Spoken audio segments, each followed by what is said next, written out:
my calculations are correct, when this baby hits 88 miles per hour, you're gonna see some serious shit. They're here. Do you really think you have a chance against us, Mr. Cowboy? Yippee-ki-yay, motherfucker. It's showtime. Right, welcome everybody to another episode of the VHS Strikes Back. I'm one of your hosts, Chris, and my co-host and very good friend is Dave.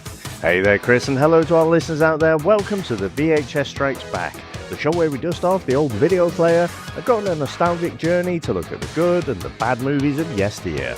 Now, Chris, what are we going to review this week?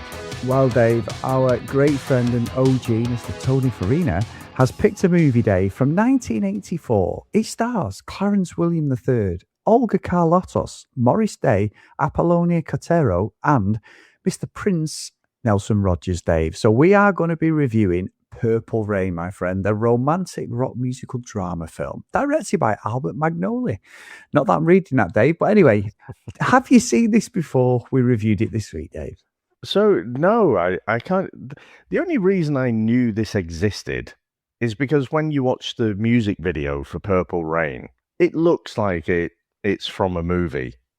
And so I knew that there was probably this thing out there. And then later on in adulthood, you kind of find out that, oh yeah, there is this film. But I don't know if this ever made it across to UK TV. Maybe it did, and just didn't see it at all. There's a few scenes in here that younger me would definitely have been more interested in watching. I'd never seen it. And I think, you know what, I was listening to a lot of Prince this week because when I was a kid, and also I'd say kid, you know, into teenager, even older, let's say 20s, just didn't have an appreciation for Prince at all. I don't know what it was, just something about his whole persona. It just seemed a different world, you know, fucking growing up in the north of England, you know, it's like, it just seems like this other world. But also, I think in terms of the media and stuff, Michael Jackson was always pushed much more to the forefront in terms of pop culture and everything. And it was only, a shame to say really, it was only when he passed away that I was like, oh, you know what? I think I do, like, something in my subconscious, like, I think I do like some of his stuff. And, you know, I went back and listened to a lot of his back catalogue, and I was like, oh, some really good stuff here. And I just don't know why it just didn't sort of resonate with me when I was younger. But so when Tony picked this one, I was like, oh, yeah, I'm quite looking forward to this. And I think I'd convinced myself, because I'd watched Purple Rain, the music video, so much, I'd convinced myself that I'd watched, you know, the actual movie, but I hadn't. So yeah, it was first time watching for me this week. So how about yourself, Chris? Yeah, it's funny because I'm the same as you. The video is it's from a film. I remember there being like this a film about it, but it's just, I don't know why, I just never put it together. I never like think, yeah, I'm going to watch it, or where is it? I don't know whether it's ever been shown on UK TV either, to be honest. It may have been like a Channel 4 or BBC 2 like late night special sort of thing, but I don't remember ever seeing this. And I think for Prince, like you, he was always like in the UK, he was always big. But like you say, Jacko was just big, and they always seem to have a rivalry, which always baffled me because I never felt they were in the same genre. Like Prince was a musician; he was such a talented musician, and I said it last week. My admiration for him is off the charts, Dave. I honestly think he's in the top 5 guitarists of all time, which has only come to pass, I'll be honest, in the last 10 years. Like I saw the George Harrison tribute, and he's got Jeff Lynne there, Eric Clapton. Amazing. And he's unbelievable. And you ask Clapton, and not that I know Clapton, but Eric Clapton always says, like, who's the greatest guitarist in the world? And he goes, just ask Prince. You know what I mean? And it's like, it's come, because also not just that, he could play everything. His mum and dad were in like a traveling band, so he could play the piano, the drums, a lot of his early music. He does all the work, the back, you know, the session work, he does all of it, as well as the singing and that. So I'd always thought he was a bit of a joke, really, you know, the big fucking heels, because he's like 5'1" or something, and just like a proper diva and everything. But then I've got a couple of stories actually, because There's one. My dad's mate used to work together, but he was like a bit of a black belt karate bodybuilder, and he was a really good guy. And his dad Sorry, was like, can I just pause you there? What a fucking name for a B movie that is. what? What did you just say there? Black belt karate bodybuilder. Yeah. Like, The Revenge. Yeah. It's like bloody muscle bodybuilder from hell. Sorry, it just pricked my ears there. I was like, ooh, that could be a B movie. I thought you were going to say, we need to edit that out. I'm going to cancel you, Chris, again. No. Like, no. Not that we ever do that, I'm like, but oh, that is a germ of an idea that I might want keep to that, explore Dave, later. keep that. But yeah, so he started doing security for like concerts and everything.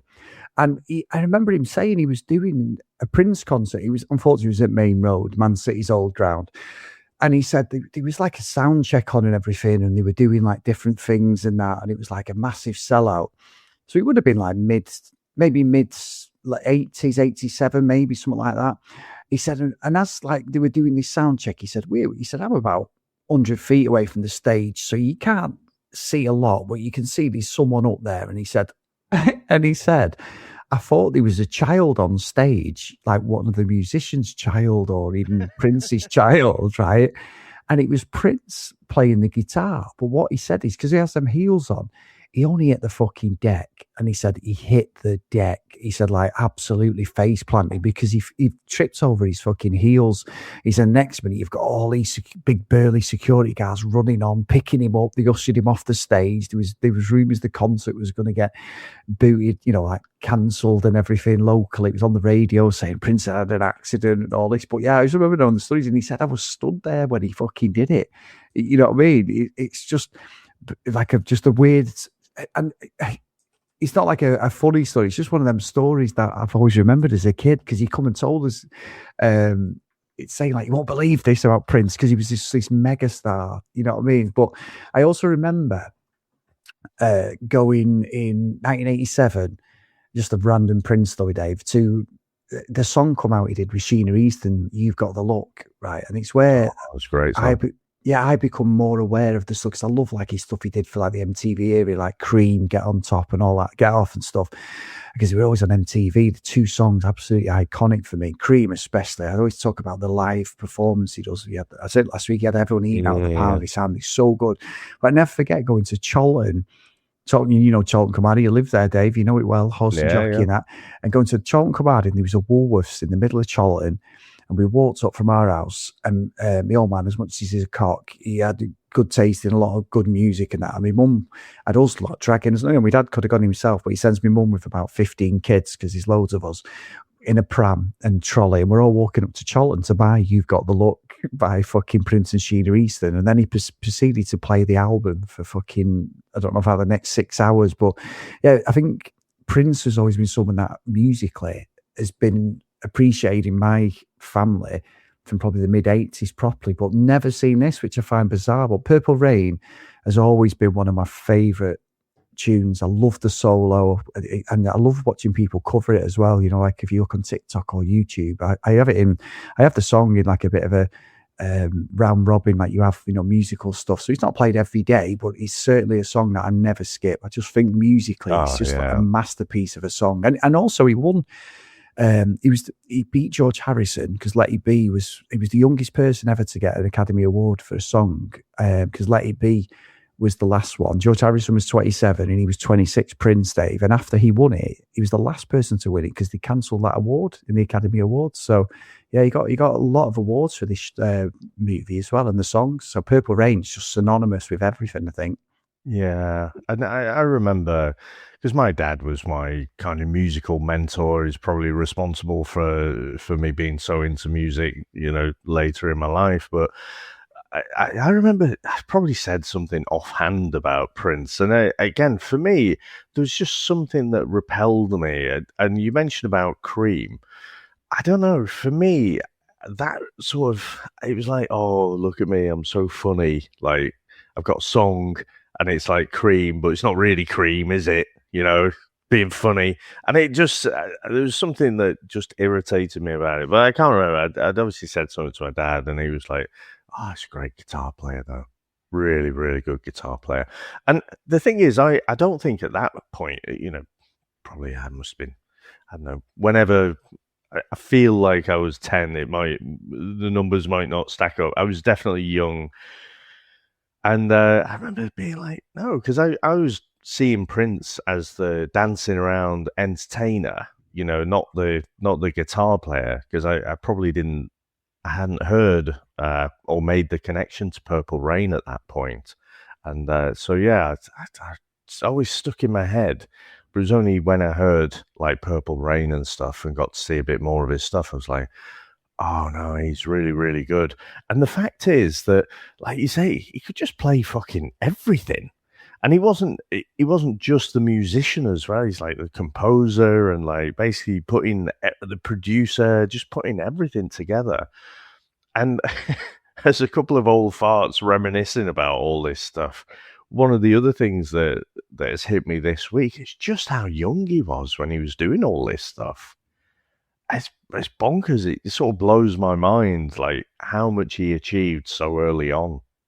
Yeah, he was unreal. And I think, to be honest, Dave, he probably peaked early because I think maybe the mid-90s there was that renaissance, wasn't there? But he was never the same. And I think as he got older, he did become a little bit more humble. I think he was a bit more meta-aware of himself than, say, Jacko, was and stuff like that. But then I think, obviously, Jacko had other things going on, as we know, in later life. But I think Prince was a little bit more appreciative. I don't think the diva was there as it had been when he was younger. But reading some of the stuff he did on this, he was just a bit of a cock, wasn't he, at times? He really did buy into the whole Kool-Aid thing of like just being this. And he was a megastar. I just don't think he was at the level of Jacko. He was just below for me. Jacko was the ultimate, I think. Yeah, in terms of pop stardom, but I actually saw an interview because again, I've been on a bit of a rabbit hole this week, but an interview with him where he was asked about, his rivalry with Michael Jackson. And he said, I've never really seen him as a contemporary. And I think he's right in a way, even though there was definitely that rivalry as well. And the ego was definitely there from very early on. But like you said, he was more of a proper musician, whereas Michael Jackson, he was an entertainer, wasn't he? It was just a different set of skills that they both had. And it's a shame, really, that, the media has to boil it down to, it's art at the end of the day. So, is this person better than that person or yada, yada. But I don't know if Prince, I mean, probably all of us, the edges get a bit smoothed as we get older, don't they? But he went through the whole. He dropped Prince, didn't he? And he was the artist formerly known as as Prince for a while. Now, at the time, I just assumed Prince was his like stage name. I didn't realize that was his actual given name. So yeah, that's been another interesting find this week. I had no idea. No, I didn't, to be honest. I thought he was going to be Nelson Rodgers, Dave, and then Prince was just like, obviously, you can't have Nelson. I mean, Nelson Rodgers sounds like a pretty cool blues name, to be honest. Maybe not a megastar name, but you've got Prince and obviously Michael Jackson because of the Jackson fabric. It was mainly Jacko on it and all that sort of thing. So, no, I'm dead pleased Tony's picked this because I think musically, like, you can't go wrong with something like this at all. It's and I've got loads to say about the movie, Dave. So I think it was just one of the things brilliant. I just can't wait to talk about it. Yeah, and we'll be hearing from Tony later. But Chris, should we get into our trailer? Let's go. In a city of music, passion, and extremely intense eye contact, comes Purple Rain, the film where every problem can be solved by dramatically walking on stage.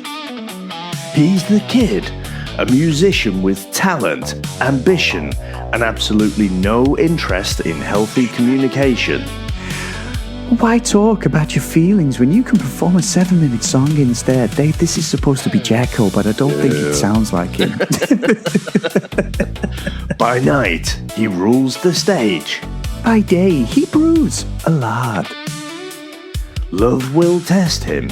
Mostly because he treats relationships like competitive sports. Rivalries will rise. Including one band that looks like they've wandered in from a completely different funky universe. Prince. The music will ignite the night. Honestly, every gig in this film is better than it has any right to be. From the mind of Prince Comes a film where the plot occasionally stops so the soundtrack can absolutely take over. Purple Rain. A story about love, pain, and refusing to explain anything out loud. It's got a bit Irish, Dave, but carry on. When words aren't enough. Just add a guitar solo and hope for the best. The Kid is a talented but troubled frontman of his Minneapolis-based band, The Revolution. To escape his abusive home life, the Kid spends his days rehearsing and nights performing at the First Avenue nightclub. The Revolution, the flashy Morris Day and his group The Time, and Des Dickerson and his group The Modernaires hold the nightclub's 3 house band slots. Morris, aware that the Revolution's guitarist Wendy and keyboard Lisa are frustrated that the Kid is unwilling to play their compositions, lobbies Billy Sparks, the club's owner, to replace the Revolution with a girl group, which Morris is already forming. Now, Chris, what do you reckon to the opening of this movie? Well, Dave, what I fucking love about this is because other than Prince's screen mum and dad, everyone's names are actually their real names in real life, which I find bizarre. Other than the Kid, obviously, not Prince. So this movie's fucking just like a concert, isn't it, really? And you're right, any frustration, let's get on the stage. What gets me is, though, Morris Day, right? You've got Prince at the start with his band, The Revolution, who were phenomenal. They're doing it. He's proper of its time, the music at 80s. He's got the guitar. It's a real show. He's got the look and the fucking abs are out, the chest, everything. And then, when he gets a good response, and we're supposed to believe that his audience is waning when we've got this James Brown fucking rip-off and Timu, Morris Day. I know he was a massive musician and everything. He comes on, and you know what I did there? I've got to hold my hands up in this. I watched it, right? And as I'm watching it, I kept reversing the Morris Day bit. And because I was watching it on my computer, I kept speeding his bit up to 1.5 and then going back to normal. If you speed it up to 1.5, it's fucking hilarious, the Morris Day segment, because he's just a James Brown ripoff, an absolute James Brown ripoff. And we're supposed to believe that this audience of 20-something fucking kids and stuff are more into his fucking absolute, like, TV type fucking performance over fucking Prince and the Kid. I just, honestly, it takes me out for the whole movie, that, because it's like the audience is just not.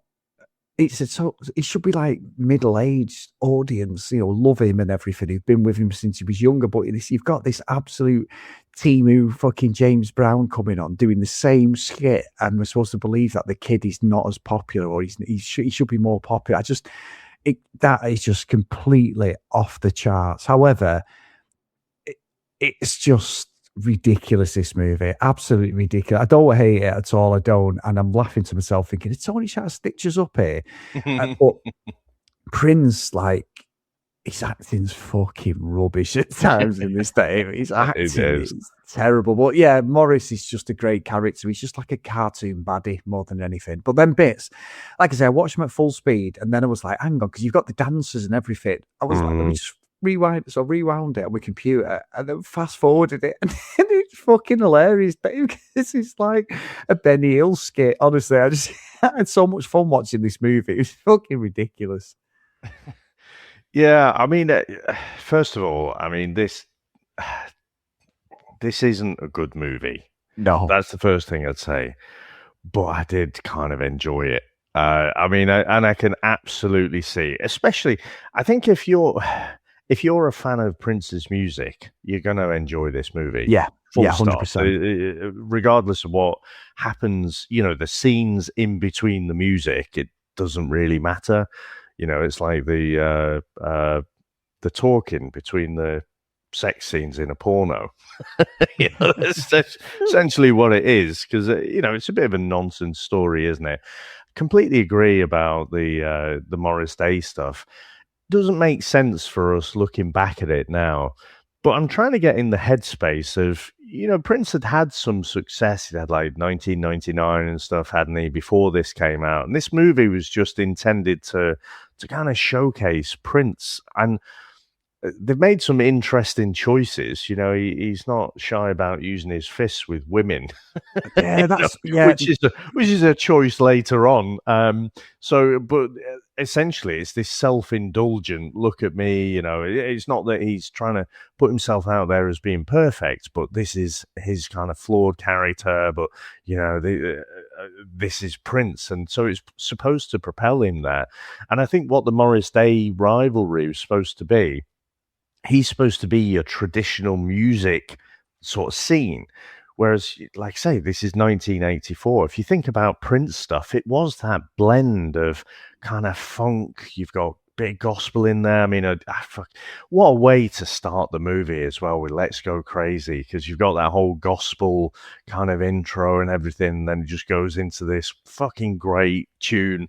And so I think Prince blended those different genres, and certainly when you get into Purple Rain, it's almost like prog rock, you know. So blended all these things together. Whereas, you know, certainly I would say probably with music companies, producers and stuff, although they're looking for something new, they're looking at something that they can stick in a box. So Morris Day was more classically like, you know, funk, and so that's why I think it was set up the way it was.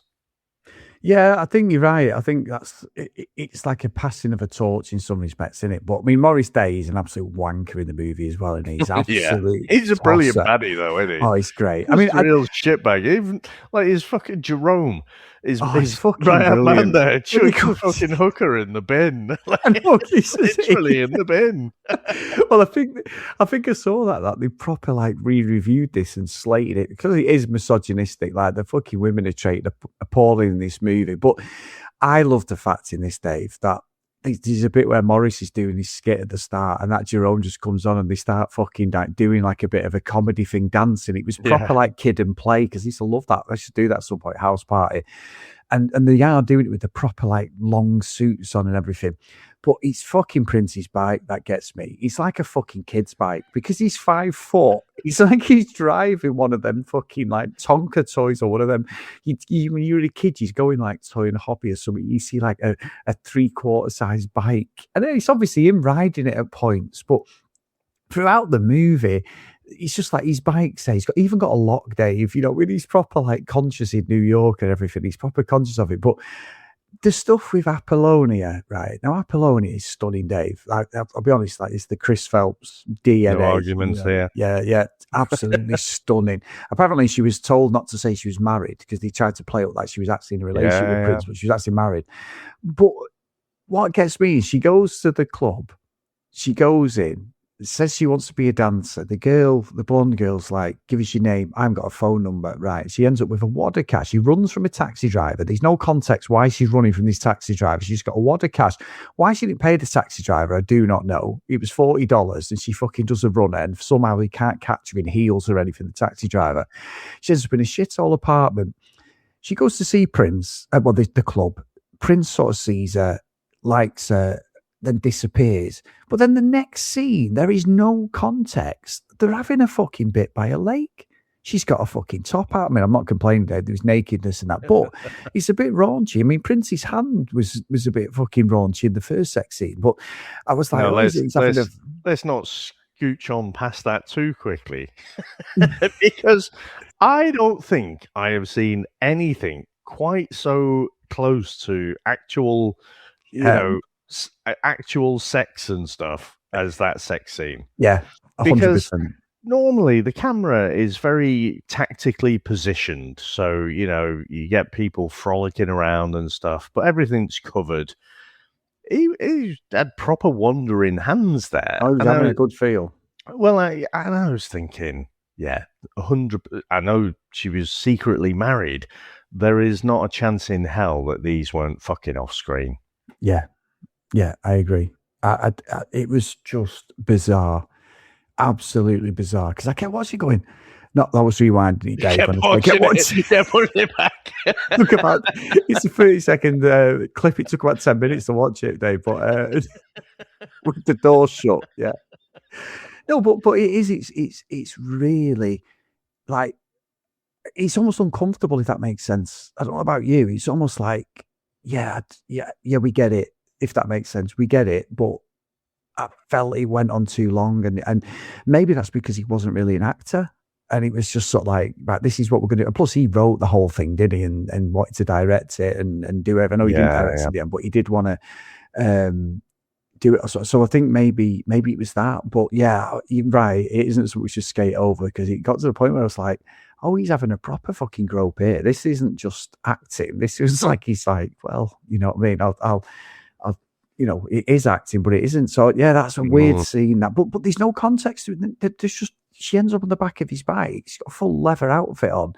There's no reason. They've not had any conversation, any context. Yeah, there was a little bit of tension there. You can see they were obviously, you know, she's going to be his love interest, but again, it makes no sense. And she's a singer, wants to, you know, be a, you know, get involved. And this is like where you get Morris sort of sniffing. But what I don't like about Prince's character, the kid, is we get the incident with his mum and dad. His dad's a failed musician. There's obviously something wrong, but he's beating his mum up, and it's wrong. And he comes in and he lives downstairs, and he's, you know, and he runs in to try and beat his, you know, grab his dad, and that's just like, fuck off, you know, like, see you later. But can I just say that fucking scene? There's nothing funny about domestic violence. No, but his dad is massive. Yeah. And seeing him in his frilly fucking purple jacket trying to intervene, it's just ridiculous. It's ridiculous. And I think that's the problem. If Prince was just a normal guy, a musician who, yeah, he gets dressed up for the stage, but he's wearing the full-on Prince outfit through the whole movie. Everyone else is just dressed normal. Even Morris, who's got like, he's like an MC Hammer suit on, hasn't it, really? He's got a suit on, but it's like proper, like, long, exaggerated suit that people wore in the 80s. You can get it, but Prince has got the full frilly outfit through the whole ride in his little fucking the Tonka fucking bike, and then it's like he's got a little downstairs dungeon in his mum and dad's house, and his dad's like an absolute ex-musician, supposed to be a legend, because these bits in this, Dave, where the context of what's going on is nonsense. Like Apollonia, he's so upset with the way his dad treats his mum and everything, but then as soon as they get into an argument, he fucking slaps her one, and I'm like, you're supposed to be the hero. How am I supposed to root for you? Even, not just even in the world we live in now, it wasn't right in the 80s, fucking hell, but let alone now, you could not have a main star doing that in a movie, but he's like passed off as just, it's fine. It's because what he knows, he sees his dad giving his mum a whack here and there. And I'm like, I just don't want to root for fucking the kid. To be honest, at points, I was rooting for Morris more than anything, David. He was a prick as well, because he was just like a comedy. He's just like a comedy baddie to me. It's like a Dick Dastardly, like, you know, you say moustache twirling baddie at times. It's all over the place, this music. But again, if you've got any problems, Dave, just get on the stage and do a song. It sorts everything out. Even if you've hit your missus, she'll forgive you because you wrote a great guitar solo. It's a really strange movie at times. Yeah, and I'm thinking back to I feel like Spider-Dan might be shaking his fist at the podcast player right now, saying, don't confuse the hero with the protagonist. Yes. Right? So, and obviously we had that kind of dilemma, didn't we, when we were watching The Night Porter? Like, there was no hero in that movie, but, you know, you go along with the story of the protagonist. But I do feel like in this Purple Rain, he is supposed to be the kind of flawed hero, but like I say, he's not really that likable. I mean, he is Prince, but I think that the reason he's put a lot of the flawed stuff out there is to build that emotional gut punch when he does Purple Rain right at the end of the movie. I think all of that is supposed to show that he does have his flaws. And I have to say, one of my favorites of his is When Doves Cry. You know, and I think you have the lyrics in there, don't you? Maybe I'm just like my father, too bold. And when obviously the father's beating up the mother, you're sort of thinking, well, this is just a domestic violence situation. You know, his father's 100% bad, and that's how, you know, Prince sees him, or the kid sees him. But then obviously when he tries to take his life later, you know, he tries to shoot himself in the head I don't know I don't know what the percentage of people who shoot themselves in the head and then walk it off later are, but you know, that was ridiculous. Again, he walked it off. I know, it's ridiculous. So, but then obviously that you know is a jolt, and I think you know he starts to question. I think the reason he's hitting Apollonia is because you know maybe he's just walking his father's shoes. You know, is he destined to become his father? And so I kind of get why they've done some of this stuff, but yeah, I think it was an interesting choice to have him throwing hands and stuff. And obviously, if you were to make it today, you wouldn't do that. No, and even like I suppose later on in the movie where it's like the final story, it's about his dad and the mum and everything. You're right, the shooting into that, but that scene, Dave, when his mum's at the bus stop. And you don't see a face, but it's obvious that he's levered her for like the final time, really, isn't it? Like, yeah. He runs in the house. Where are you, bastard? And all this, like, you son of a bitch. And he's got his fucking 20-inch heels on to make him look like he's 5'4" or something. Like, it's just ridiculous. And he's looking for his dad. And then next week you hear the piano, don't you? And he's playing, and then he shows his hands shaking. He's like a failed musician. Whoa. But he goes down to lever him, and as soon as his dad starts playing, it's because his dad's playing music. He just sits behind him and starts as if his dad was the victim. And I'm like, that doesn't work like that. You need to pick your guitar up and wrap it around his fucking head for beating your mother up. And he sort of like forgives him in some respects, doesn't he? It's like, and like you say, that's when we do get the gun incident after it. But there's so many inconsistencies. But again, I do think Morris is the best character, Dave, because he's after Apollonia, innit? He creates this band. They're saying it, like I say, I'm never convinced all the way through that, like, Prince and the Revolution the Kid and the Revolution, are on the way down. It's just not like that at all, because even when he says on the way down, it's not like the crowds are about 15 people all fucking throwing drinks at him or something like the Blues Brothers. You know what I mean? He's got fucking hundreds of people. Well, how do they know he's not drawing any money? Because he doesn't look any less crowded than when Morris gets up and does his fucking James Brown fucking tribute act.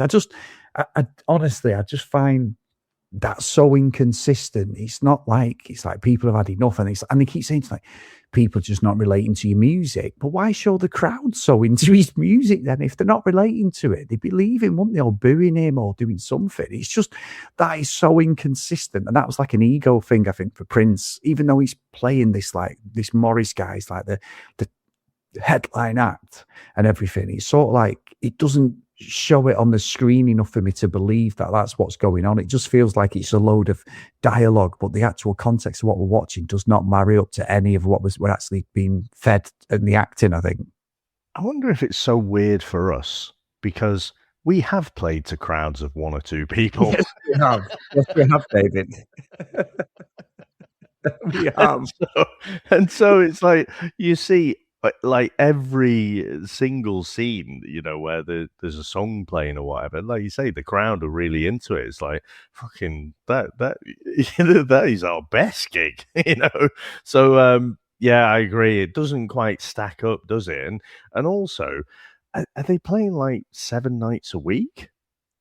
And if they do have fans, are they not bored? Like, are they just playing the same stuff 7 nights a week, or what? So I don't know what the context of this, this 3-band system is supposed to be. Yeah, and I think, and you're right, and I think also when like Apollonia goes to that other club and it's the band, the Apollonia 6, basically fucking Morris has just gotten dressed up as fucking lingerie models, Dave, for Victoria's Secret. Terrible, really. Well, no, it's absolutely degraded. No, but I mean, it's like the context of it all is just, I don't know. It's weird because, again, that doesn't make any sense with her, does it? And then again, she has another interaction with Prince, and he throws her to the floor, and I just can't root for the kid, Dave. Yeah, he's got so many bad things going on. And then you do get this little interlude where like the band are actually playing Purple Rain out there. They're playing like the progression of it without the solo, and that you get that little bit of like, and he keeps coming in and they're teasing it, aren't they, all the time, and everything's going on. And obviously the kid is like I mean, Dave, I've got to say, this one bit where, I mean, it's near the start as well. The fucking Prince comes on the fucking path on his bike. Everyone's queuing up to go in the club, and he's there on his fucking little fucking Tonka toy, fucking riding up the path in it, you know what I mean? The sidewalk, sorry. It's fucking ridiculous, that bike. It's like he's a fucking, like, what's it called? Fucking Nicolas Cage. What's it called? The, fucking old Dave, Ghost Rider. It's like, why is that bike attached to him? It looks ridiculous. It just looks fucking ridiculous all the way through him riding the bike. It just, honestly, but I do think when he eventually plays Purple Rain, like, that's, you can't skip that at all. It's absolutely fucking box office in it. What a great tune that is. Yeah, I think I said last week, I've never gone through the exercise of thinking, okay, what would my top 5 songs be, you know, of forever? And but I kind of, my gut would say that this has to be in there for me. Yeah. I just think it's absolutely perfect. But again, the whole back and forth with Wendy and Lisa, you know, is kind of guitarist and keyboardist, and the fact that he's just quite disrespectful to their songs, but Purple Rain's based on their tape, you know, and he picks that up, and then, you know, so I don't know how much of that mirrored reality, but I thought, well, that's an interesting choice, isn't it? Because basically you are being a bit of a diva, you are being a bit of a dick and completely disrespectful to your other musicians, not even like hearing them out at all. He literally says, no one wants to listen to your music. Yeah. So again, I think they put it in there so that he has this revelation near the end, you know, and he has this sorrow, mournful song, Purple Rain, where he's reflecting on everything and all the, like say, warts and all. So I think that's what they're going for, but it just doesn't quite land for me. But again, it's not in a way that it's not enjoyable, but if you're sort of objectively viewing it as a movie, it's just not I don't think well done. But I tell you, one other thing that comes to mind, you were saying about him on his Tonka toy bike. I read a book by Sebastian Bach. So he was the lead singer for Skid Row for years, an absolute legend, unbelievable vocalist. And I remember a bit in the book, he was saying that, you know, in modern day, when people talk about being a rock star, they'll use it in a work context. This person's a rock star. And what they mean is that, you know, they're amazing and they're great at their job. And he was quite honest, and he was saying that, you know, I was born to be a rock star. But the problem is you don't fit very well into normal everyday life.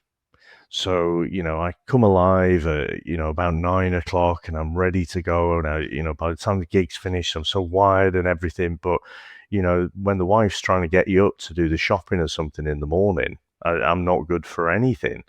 And it makes me think back to that book, because it's just so out of context seeing, you know, when you see Prince on stage and he's got his, you know, very loud, very extravagant suits and everything, it looks right in that context, but in just everyday Minneapolis, it looks fucking ridiculous. It just stands out like a sore thumb, doesn't it? And it just looks like he's cosplaying or something. Yeah, honestly, that's exactly, you know what, that's fucking perfect. That's exactly what it is, because it's like, I mean, even this is going to be a hell of a fucking reach, Dave, as a link, but I always go back. I've said it a few times now. When we reviewed Blade on Comics in Motion, yeah, he levers the policeman. I said it a few months ago, I know on here, but he levers the policeman in broad daylight. And yeah, we've got the vampires and we have like the, you know, and all that shit. And nobody says a word, but you've got this guy in a full black leather trench coat with a fucking shotgun, a samurai, all these things just kicking the shit out of a cop, and nobody goes, hey, leave that man alone. You know, it's sort of like, it's just accepted that it's normal clothing and normal behavior. Yeah. And that's what the Prince is in a lower level. He's just, like you say, he's dressed like a cosplay, like he's going to a fancy dress. He's like sort of the 1800s, and nobody else dresses like that. But maybe that's what the dialogue's about is because he's like completely out there to everyone else, but he just doesn't. I'm with you. He must have some fucking money, Dave, to wear these clothes. It's not like he's living in his mum and dad's basement. So I think that's what I struggle with something like that. It's like it just doesn't match what's on screen more than anything, and that's what's weird, I think. Yeah, definitely.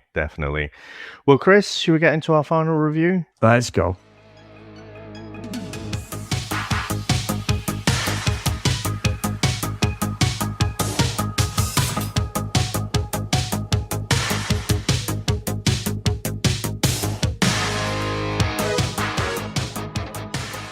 So, Tony, I know we've got something from you, mate. So before I get into my review, Dave, can we play what Mr. Farina's actually said about this movie? Because I'd love to know whether it's a stick job. I don't think it is, but let's see. Yep, let's hear from the man himself. Hey, Dave. Sorry, forgot to send this. So here are my thoughts. Look, here's what happens. No matter how terrible the acting is, as these people are playing heightened versions of themselves, no matter how much you question Morris and Jerome's relationship, because they're obviously more than just friends. Morris and Jerome are a very frog and toad of friends situation where they're obviously a couple masquerading in their heteronormative world. I love the time. I love them as a band. Look, Prince paints himself in a terrible light. He shows himself warts and all. He in this heightened version of his own life, he's an asshole because his dad's an asshole, and that's what When Doves Cry is about, obviously. But here's the most important thing about this movie: like the acting is terrible or whatever, okay, but it is about an hour and 45-minute brilliant music video. And here's what you need to know: that first few minutes, ladies and gentlemen, the revolution, and the movie starts. And you meet all the characters. In the first 8 minutes of the movie, you meet everybody, and you get to see Prince play that song, Let's Go Crazy. And yes, stage is set. You meet the band, you meet the time, you meet Apollonia, you see everything that's happening, you understand everything that's happening in the whole movie. And then to cap all that off, not only does he play the piano with his fucking feet while playing the tambourine, he does that guitar solo that sets him apart from mere humans. Prince is a god, and the rest of the world are just living in his realm. That is what he does. That's what the Let's Go Crazy guitar solo. And then the rest of the movie just gets better and better. And then when he ends with that Purple Rain face-melting guitar solo, holy shit. The other day, from when I'm recording this, Bruce Springsteen played in Minneapolis, and he did Purple Rain, and he said, this one's for the maestro, and he started playing Purple Rain. And it took 2 members of the E Street Band to play the guitar solo that Prince played by himself. So regardless of how much you hated all of the terrible acting, and you realize, wow, I hope I could play a version of myself better than these folks can. Some of the lines, the woman who plays the waitress at First Avenue, she just says lines like, I remembered them this morning, and she's bad. Okay, that's fine. They're bad. But it is a glorious movie with a perfect soundtrack. Seriously, Purple Rain is one of the best albums ever made. There's not a bad song. I defy you to find a bad song that Prince wrote. Oh, and he wrote all the songs. Even the songs that the other bands do. I can't argue with that. Oh, I hope you guys loved it. I kind of have a feeling that maybe Chris didn't, but maybe I'll be pleasantly surprised. So thank you for indulging me. And I hope in the heightened version of the movies that you guys, when you guys make the movie about your life and you play yourself, I have no doubt you'll both be better actors than everybody in this film. But still, Cloud City all the way. It's a fair point, isn't it? So how can you play yourself so badly? But I reckon we'd have a good go. I still think back to some of our attempted, when we used to try and do the ads and stuff. Wow, Dave, your voice sounds so clear. Yeah. Fucking, you shot me down straight away. You were like, mate, what the fuck is that? I got to tell my answer. That was my attempt on it. And you were just like, nope, we're not going any further than that. Fuck off. Yeah. Fucking brilliant. No, he's got a good point, actually, because it is interesting that you would depict yourself like that when you've got such control over everything in the movie. Why would you do that, mate? But it's supposed to loosely be based on his life as well.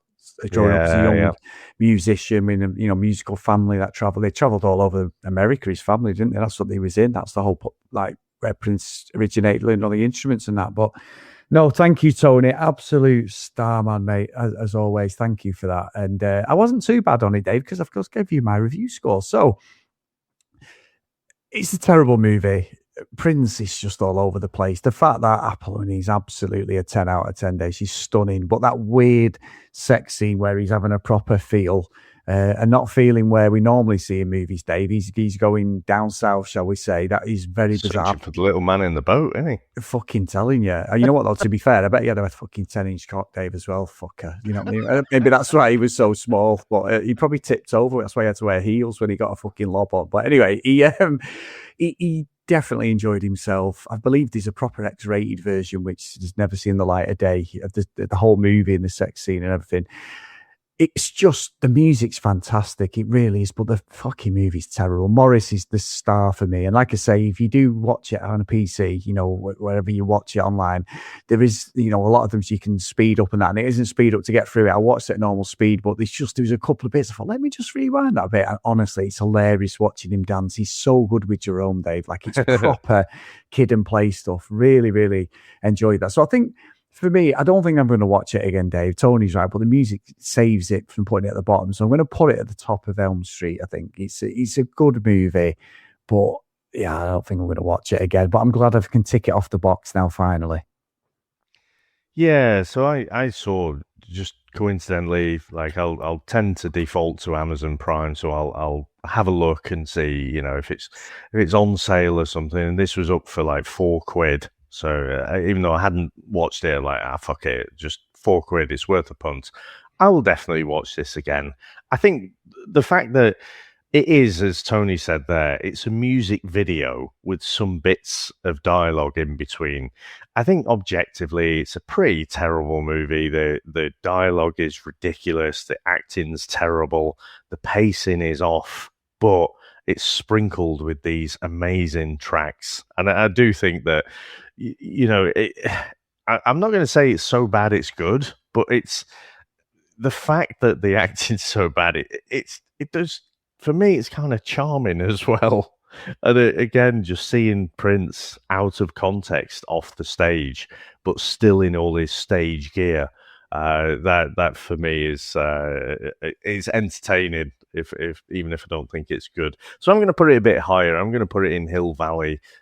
Didn't quite make a Pleasantville, certainly if I was to measure it on the music only, it would probably be a Cloud City, but yeah, definitely an enjoyable one. I'm glad I've watched it, definitely. And it sort of reminded me, I'll periodically stick Purple Rain on, but like the music track, not the album. And just again, it's one of those songs that I just don't think I can overplay.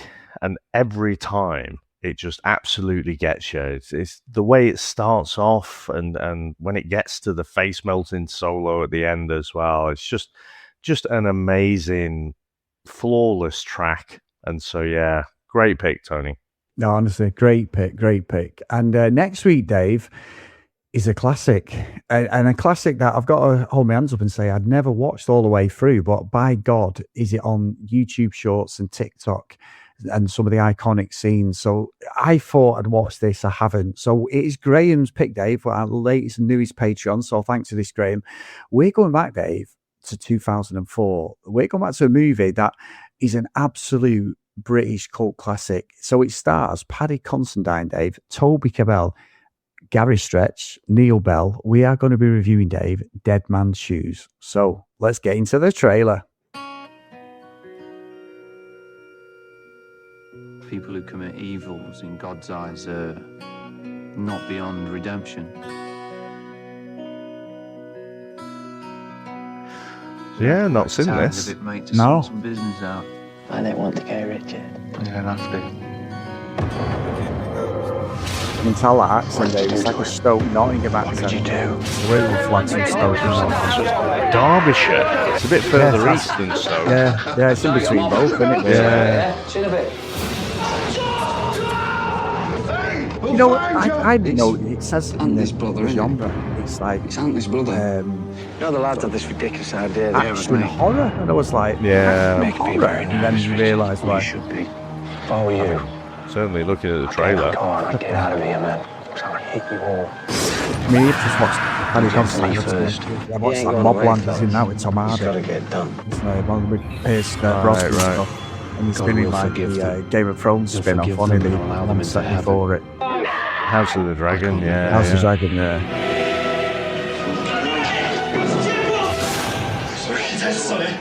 You know who I am. I mean, it's a great pick as well. 90-minute sweet spot.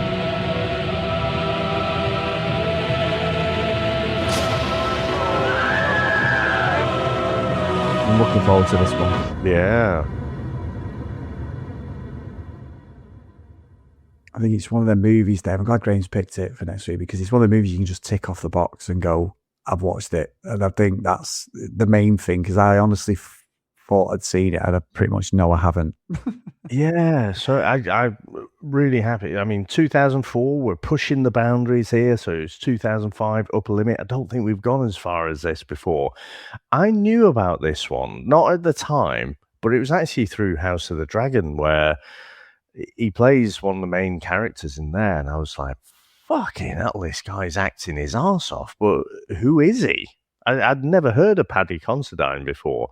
And then, so through that, I ended up searching out some of the trailers and some of the clips and stuff. So I've seen clips of it, but never seen the actual movie. So yeah, really looking forward to this one. No, I am. I think it's going to be excellent as well. So, no, great pick, Graham, great pick. So, massive thank you, everyone, as always, for all the support. We do appreciate it. If you want to email us, the VHSStrikesback@gmail.com. If you want to follow us on social media, @VHSStrikesback. As always, if you do want to support us, please go over to patreon.com/the VHS Strikes Back. So, the roll call of honour and a big thank you to Graham, Matty V, Reese, Nick, Greg, Gareth, Mike, Lee, Helen, Dylan, Dan, Justin, Susan, Tim, Matt Hales, Kent, Lucky the Green, Herbs, Jack, Matt Blake, John Hammond, and Mr. Tony Farina. So thank you so much, guys, for all your support. Amazing, amazing support. And I will say, Dave, on a personal note, and I'll probably talk about it at some point further down the line, but when Purple Rain came on at some point this week, when I was, we had a bit of some personal bad news, it was an absolute tunes. So Tony, you did your work, my friend, irrespective of what I think of the film. It's absolutely broke me. Great movie, great tunes. One of my favourite tunes. So I do appreciate the fact, David, it just seemed to be the right song at the right time for me. But yeah, we'll talk about that at some point later down the line. Yeah, it's always, every time, as soon as he starts with that opening line, you know, it just brings a lump to the throat at any time. But if you got things going on in your life, then it hits harder. Yeah, brilliant. But anyway, Chris, to destroy that classic for our musical number, I couldn't go out of the Prince realm. So again, like you say, he merged sort of R&B, funk, soul, gospel, pop. He mixed all of these different things together. But I think one of the most shocking things I thought was the whole sex scene. And if anyone does eventually find out some of the other alternative versions, you know, point me in that direction. I'd be very interested. But so the fact that he is just such a fucking ego and like everything is about sex, you know, it seems. And again, that was my perception when I was younger as well. I was just obsessed. So this one, I've taken that and I've put it into this one, Chris. And this is simply called Purple Vein. Dearly beloved, we are gathered here tonight to get through this thing called Purple Rain. But at least it's not Speed Racer.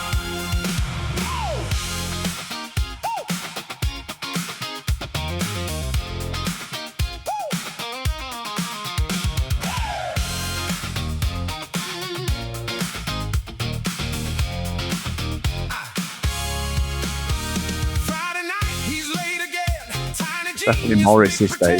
Says tonight we transcend, falling out with all his friends. Band behind him, dead inside. Calls it Leans more into the funk, doesn't it? Yeah, yeah. Good though. Everyone's mad from this little man. He don't talk, he just broods. Calls it depth, it's just moods. If depth was height, he touched the sky. Instead, we watch him when doves cry. Purple vein, or whatever he's calling it again. All that passion, all that strain. Bit intense for a man his frame. Oh, we don't need it explained. You keep pointing, we feel the pain. Call it art or call it fame. Still a short bloke with a purple vein.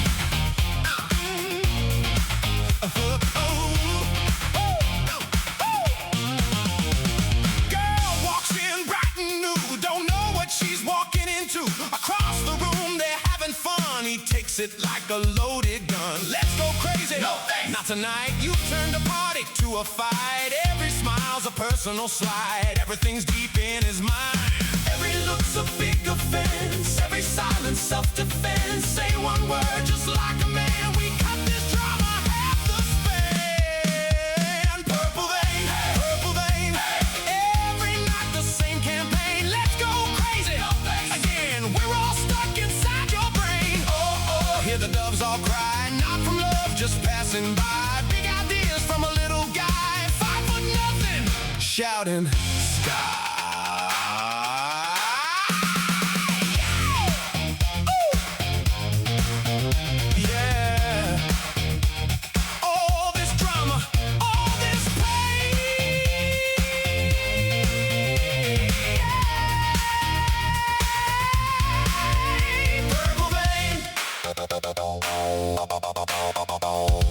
Home life rough, fair enough. Still turns everything to stuff. Burns it down, plays the role. Still thinks he's rock and roll. Band walks out, crowd dips low. Still thinks he's the whole damn show. Takes the stage like fate's aligned. Nature just laid it hard to mine. Purple vein, hey, purple vein. Sudden groping unexplained. One big song and we're all swayed. Guess a hit track gets sins repaid. Oh yeah, the tune's insane. Even cynics can't complain. But strip it back, it's still the same. Just a short blow in the rain. Purple vein, purple vein. Same old drama, different name. Purple vein, purple vein. Still a short bloke, all the same. Let's go crazy. No thanks. Oh, oh, oh. No thanks. Ooh, ooh, ooh. No thanks. When doves cry, we sigh. Purple vein again.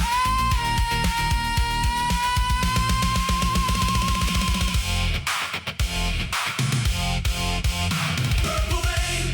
Dave, that would have fit perfectly in the movie. Sorry. No, absolutely. I was going to say, in my head canon now, Morris sings this about a week after that Purple Rain performance. He's just taking the piss and making references to all the Prince songs. So, yeah, it's definitely a bit more Morris Day than it is Prince. But Chris, thank you very much, sir. Amazing chat today, as always. Tony, thanks so much for the pick. Glad I've got this in my collection now. Thanks to all our listeners out there. Thanks to all our supporters. And I'll speak to you next time. Bye. That's it, man. Game over, man. It's game over. What the fuck are we gonna do now? What are we gonna do? Maybe we could build a fire, sing a couple of songs, huh? Why don't we try that? We better get back, because it'll be dark soon, and they mostly come at night. Mostly. I'll be back. That's annoying. We came, we saw, we kicked its ass. Wax on, wax off. Get to the chopper! One ring to go. All right. Ding, ding. Bust you up. Go for it. Well, here we go. Ain't so bad. Ain't so bad. Ain't so bad. Come on. Come on, ain't so bad. Ain't nothing. Come on. You must be crazy or something. I'm crazy. You just a stupid. Yeah, maybe you stupid. I ain't breathing heavy. He's a fool. He's stupid. I seen you at 6.